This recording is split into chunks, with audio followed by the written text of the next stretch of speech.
What is up guys and welcome to another Yu-Gi-Oh video. So today I'll be sharing with you my own budget Gouki deck. So starting off, I'm gonna start with the hand traps. So I'm gonna only play about 2 hand traps and that's about it. Ghost Gold Haunted Mansion. So it basically negates any activation in your graveyard. It's basically like Macro Valley, but it's a hand trap version of it. And like I said, this is a budget deck, so you don't actually get to have like a lot of hand traps if you're actually playing it maybe at a low price and all. So maybe get at least about 1 or 2 hand traps, maybe from a booster pack or like a prismatic art collection or whatever. This is a pretty decent card because most cards nowadays they still use graveyard effects anyway, so you can actually just use this. And next up, I'm playing 2 Gouki Bear Hug Bears. I always call it Bear Hugs for some reason because of the name. Anyway, just like any other generic Gouki monsters, they actually have the effects when they go to the graveyard, so you don't have to worry whether it's on the it is destroyed on the field and sent to graveyard. So at least when the graveyard effects rolls, you don't have to worry about any other thing because you'll still be getting Gouki cards from your deck to your hand. Next up, 2 Gouki Headbats. So basically, if you can discard the card and then special summon this monster onto the field. Choose a Gouki monster you control against a free 500 attack points. This is actually quite important because it will be used for the main boss monster of the deck. Yeah, I think you guys should know who it is, by the way. Anyway, let's keep going. So the other monsters I play are 3 Gouki Octo Stretch. So it halves the battle damage you take the turn. And also, as per usual, if it's sent from the field to the graveyard, you get to search for a Gouki monster and add all cards and add it to hand. And here's a weird bunch of it. So here's the thing, I actually also play 3 copies of Twist Cobra.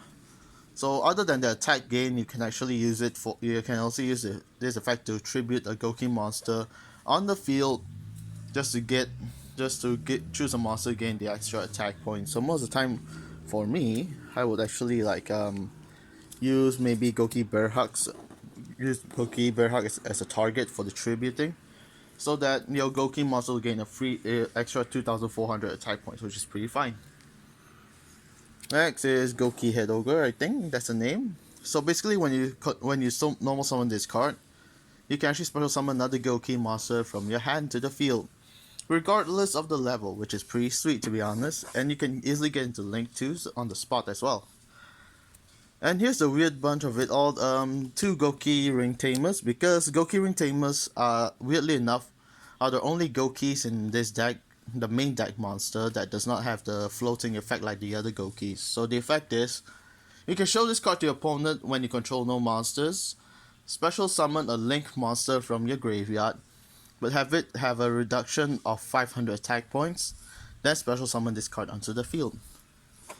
So on the spot, you can, if this is like in the middle of the match and then your opponent managed to wipe out your board, you can actually use this effect so that your Gouki monsters will you can actually have a chance to link it to higher levels, I guess. Higher link monsters, sorry. And also here are the 3 cards that I actually just put in because why not? It's a super budget deck. So Codebreaker 0 Day. So whenever a Link monster points to this card, it loses 1,000 attack points, which is okay, I guess. But to be honest, this card you can add it in or not is up to you. You can replace it with hand trap, and the deck still will run like usual.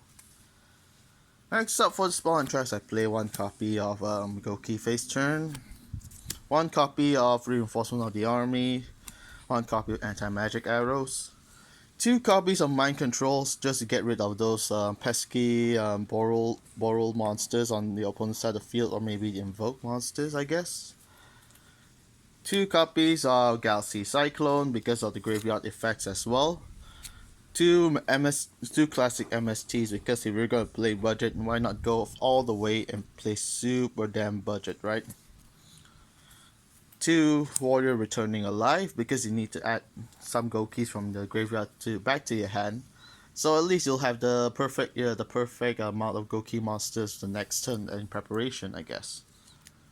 I play 3 Book of Eclipse, so this basically changes your opponent's monsters to defense position face up, with the downside of them drawing a card for every monster that will change defense position this way during the end of the turn. I don't usually use this card, but since it's a budget build, you just build whatever you have. So the spell and traps you can actually replace with anything that you want. You can even replace it with either super polymerization, I guess. Well, that is if you actually have super polymerization, but if you're a competitive player, you should actually have at least about 2 to 3 copies, I guess, in your deck or in your side decks somewhere. Last but not least, the spells. I have 3 copy of Gouki Rematch. So this special summons 2 Gouki monsters from a graveyard to the field in defense position, but they lose their effects. So after you link into a link 2 monster like 0 Day or whatever, at least you can use this effect to bring them back out on the field and go into link 3 Gouki monster. It's all quite up to you really. Last but not least, I play the last 3 copies of Spell and Traps, and that's Trap Tricks. So whenever the effects go as solo, if you opponent special summons a monster and activate this effect, activate this card and destroy that special summon monster. And that's it for the main deck, I guess. The main deck monster for most of the Gouki key cards are there. So the Spell and Trap are actually optional when to change anything else that's good as well. So starting off, we have the 2 Gouki Emperors. 2 Gouki Emperors cannot be destroyed by battle, and whenever a card effect targets this card or any card it points to, this card can lose 500 attack points and negate it. And the third effect is, if its attack point is different from the original, then you can actually have it gain a free 1000 attack points, but that's once per turn.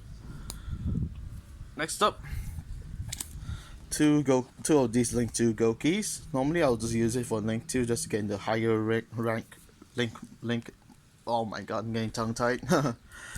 So the other generic Gouki monsters in the common stacks that I managed to find as well. So most of the time you actually can just use these to get into the Gouki Emperor, or just for the attack points benefits. Next up, this Gouki link tree is one of my favorites because it actually has the effect as follows. All monsters on the field lose attack points equal to their defense points. And if you actually pay attention to the Gouki archetype, right? All of the Gouki monsters have zero defense points. 0, 0, 0.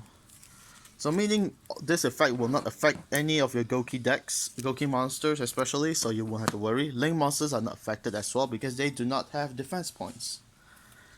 Next up, I play 2 Code Breaker. Is it 0 Day? No, 0 Day is the main deck monster. Anyway, so when you next summon this monster, you can special summon a copy of 0 Day, this 0 Day onto the field. So you can actually go into higher link at that point. But at the same time, this is a Gouki deck, so most of the Gouki monsters require up to at least 2 to 3 Gouki monsters, so that's when actually the real benefit of this card comes in. Once you get into this, use a Gouki Rematch, which is the perfect combo. Gouki Rematch, bring out 2 other Goukis and then link into a link 3 monster just like that. And that should be it for my Gouki deck profile. I hope you enjoyed, and I hope that you actually have any inspiration when to actually build a budget deck or something. You can actually just Google it, check it out on YouTube. There are a lot of budget plays out there. So maybe you can use this as a base skeleton or something if you're actually a new player, or you just want to get into Yu-Gi-Oh and try out what Goukis are actually made of. Because this Gouki deck, to be honest, it's okay, I guess. With that, I'd like to say thank you so much for watching, and goodbye.